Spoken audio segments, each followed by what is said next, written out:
조갑제 TV 시청자 여러분 안녕하십니까. 2025년 4월 17일 오후 3시 반입니다.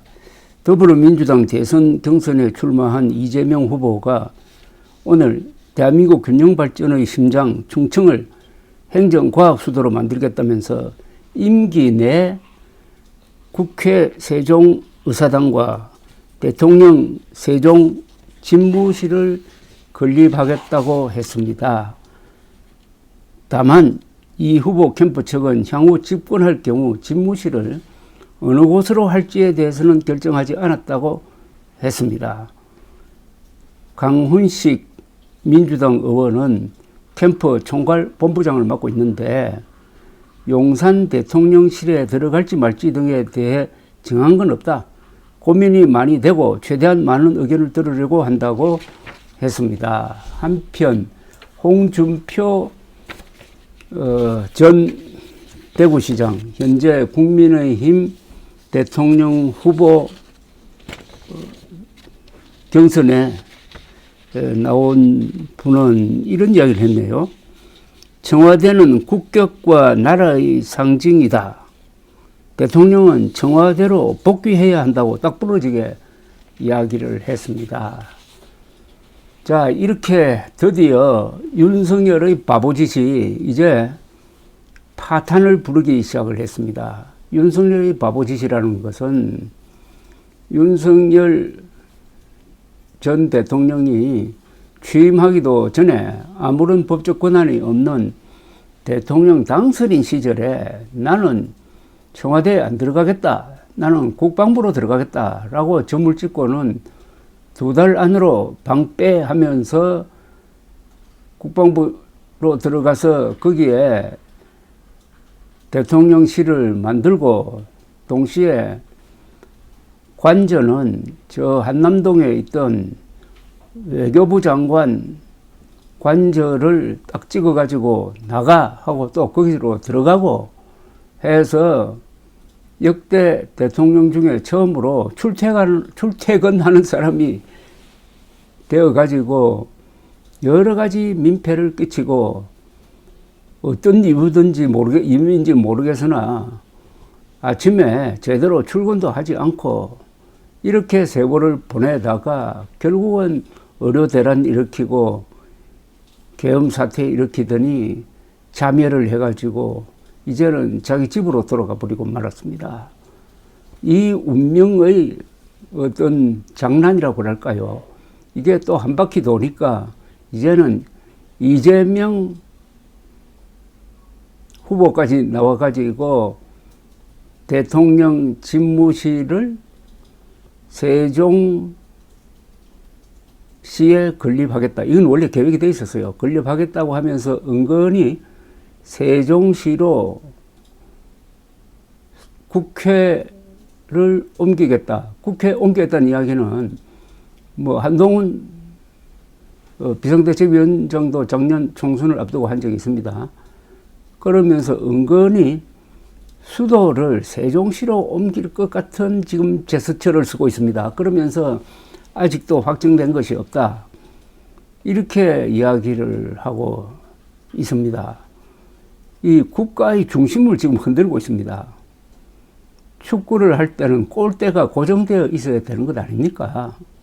그런데 이 골대를 계속 옮기면은 그 게임이 제대로 되겠습니까? 어느 나라의 가장 중요한 축은 수도입니다. 수도는 서울입니다. 헌법에 수도가 서울이라고 적혀 있지 않습니다. 그러나 헌법재판소는 그렇게 적혀 있지 않더라도 우리 민족사적 관점에서 서울이 수도라고 봐야 되고 이걸 옮기려면은 그거는 어떤 정치인의 뭐 결단에 의해서 이루어지는 것이 아니고 헌법 개정을 통해서 이루어져야 된다. 국민의 뜻으로 이루어져야 한다는 역사적 판례를 남긴 바가 있습니다. 윤석열 대통령이 괜히 국가의 중심부를 여기저기 옮기면서부터 시작된 이 어떤 혼돈이 앞으로 또 계속될 것 같습니다. 간단하게 요약을 하면은 윤석열은 용산으로 옮겨서 망했고, 만약 이재명 후보가 대통령이 된 다음에 수도를 세종시로 옮기겠다면 거기서 망할 가능성이 높습니다. 윤석열은 용산으로 옮겨서 망하고, 이재명은 세종시로 수도를 옮겨서 자신뿐만 아니라 나라에 망조를 들게 했다. 망조가 들게 했다. 이런 역사적 평가가 나지 않으려면은 깨끗하게 홍준표식으로 해야 됩니다. 즉, 청와대로 돌아가야 합니다. 청와대로 돌아가든지 계속 용산에서 근무를 하든지 아니면은 거기에 국격에 맞는 몇 조를 들이든지 근사한 대통령궁을 만들어야 됩니다. 가장 자연스럽고 돈이 적게 드는 방법은 청와대로 돌아가는 겁니다. 대한민국 어디를 찾아도 대통령실이 있을 만한 곳으로 청와대 자리만한 곳이 없다는 것이 이제는 확실해졌습니다. 용산과 청와대를 비교를 한번 해보십시오. 청와대는 역사와 전통이 있고 뒤에 북악산이 버티고 있어서 이런 곳을 찾기도 힘들고 새로 만들기도 불가능합니다. 그런데 지금 야금야금 세종시로 뭐 제2의 국회 청사를 만든다. 그게 왜 만듭니까 도대체? 그게 제2의 대통령 집무실을 만든다. 그게 왜 만듭니까? 아니, 그게 신행정 수도 건설입니까? 아니면은 수도 이전입니까? 신행정 수도 건설이든 수도 이전이든 그것은 서울과 최소한 비행기 타고 1시간은 가야 되는 거리로 옮기면은 그게 말이 되죠. 근데 세종시와 서울 어느 정도 시간 걸립니까? KTX 타면 1시간밖에 안 걸립니다. 1시간. 1시간밖에 안 걸리는 게 그게 무슨 이전입니까? 같은 영역이죠. 영역이죠. 저 어디 강서구에 사는 사람이 저 송파구에 가는 거리하고 비슷하지 않습니까? 근데 이게 무슨 이전입니까? 근데 이걸 이전이라고 거짓말 해가지고는 거기에 따라서 충청도 사람 속여서 표장사 하려고 그러고, 행정부를 왜 지금 세종시로 왜 옮깁니까? 행정기능은 한 군데 모여 있어야 효율적이지, 행정부를 서울과 세종시로 나누어 놓고 서로 출퇴근하는 거리에서 시간 다 쓰고 돈 다 쓰고 해가지고 얼마나 나라가 지금 비효율적으로 운영되고 있습니까? 그리고 서울에는 민족사 천년의 역사가 지금 거기에 서려 있습니다. 한성백제 400년, 조선조 560년, 대한민국 77년 합치면은 1000년입니다. 한반도에서 1000년 이상 수도를 한 곳은 두 곳입니다. 경주 그리고 서울입니다. 그래서 지금 남북한의 대결은 민족사의 정통성을 놓고 다투는 타협이 불가능한 총체적 권력 투쟁을 하고 있는데, 서울에 있으므로 우리가 민족사의 정통은 대한민국에 있다라고 주장할 수 있고, 이것에 대해서 북한 노동당 정권도 1970년대 초까지는 통일된 조국의 수도는 서울로 한다고 했던 것입니다. 그런데 세종시로 옮기면은 세종시와 평양의 대결에서 세종시가 평양에 대해서 우월한 민족사적 정통성을 주장할 수 있는 역사가 있습니까? 그러면 밀리는 거죠.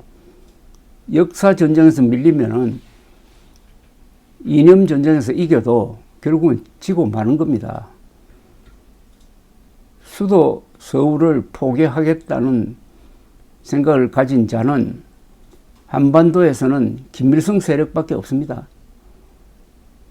수도를 옮겨서 망한 예는 수도 없이 많습니다. 한반도에서는 고구려가 만주에서 수도를 평양으로 옮겼다가 망했고, 백제는 서울 남쪽 한성에서 공주로 옮겼다가 공주에서 부여로 옮겼다가 거기서 망했고, 신라는 경주를 끝까지 수도로 유지하면서 삼국 통일도 하고 망할 때도 아주 곱게 망해가지고 고려와 이어지고, 고려의 지배층을 신라의 지배층이 장악하는 이런 아름다운 역사를 쓴 적이 있습니다. 대한민국 77년의 정통성이 숨쉬는 청와대입니다. 이 청와대를 버린 윤석열이 어떤 저주를 받았느냐 하는 것은 지금 여러분들이 목도하는 바와 같습니다. 그것보다 훨씬 더 큰 규모에 있어서 서울을 수도로서 버린 자가 어떤 비참한 운명을 맞을지 하는 것은 미루어 짐작할 수가 있는 것입니다. 윤석열은 청와대를 버리면서 곱게 떠나지 않고 제왕적 권력의 상징이라고 침 뱉고 떠났다가 결국 역사가 윤석열에게 지금 침을 뱉고 있습니다. 그 사람이 이재명이든 누구든 수도 서울을 떠나면서 서울에다가 침을 뱉고 저 남쪽으로 내륙으로 내려갔다가는 훨씬 더 큰 규모의 저주를 받게 될 것입니다. 역사가 침을 받게 될 것입니다. 서울을 옮긴다든지 하는 이런 엄청난 일은 5년짜리 대통령이 하는 짓이 아닌 것입니다. 역사를 두려워하지 않으면은 역사가 그로 하여금 역사를 두려워하도록 만들 것입니다. 감사합니다.